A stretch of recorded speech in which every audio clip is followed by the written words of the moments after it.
يا غادة الشعراني، يعني طلعتي وفرجتي أنوثتك المفقودة من زمان، واللي حتى المرايا بطلت تعترف فيها.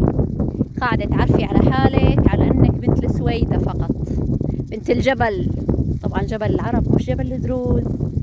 بس واضح أنك أنت حتى هويتك ضايعة مثلك. يعني باختصار، لا لك مطرح بين الحرائر ولا لك مطرح حتى بين الرجال. جاية تعلقي على الشيباني والسيد الرئيس، ترى كلنا شايفينك مجرد ورقة محروقة ما إلها أي قيمة. والمضحك إنك بتسألي على نفسيتنا. طبعا نفسيتنا عالية وراسنا مرفوع، ومو ناقصنا إلا نتسلى بضحكات على مستواك الهابط. بدك تحرمينا من شربة القهوة يا حيزبون؟ لكن القهوة اللي بتتمنيها انتي وبتتمني تشمي ريحتها، نحن ما بنشربها إلا بالقصور، ومنصبها فوق نعوش كل عميل وخاين وانفصالي ومرتزق.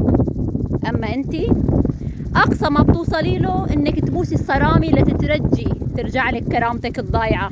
عم تحاولي تحكي عن الرئيس، وعم تحاولي تفتني بينه وبين الشعب، وعملتي لي فيها المحلل السياسي، بينما انت اصلا لا عرفتي تحللي عمرك ولا عرفتي تحافظي على انوثتك. طول الوقت عم توصفي السيد الوزير بالوزير الامور، وكأنك مراهقة عطشانة لكلمة من اي رجل يلتفت لك. كلمة واحدة يا غادة، انت البعرة اللي وقعت من مؤخرة الجمل، ومهما حاولتي ترفعي راسك ريحتك بتفضحك.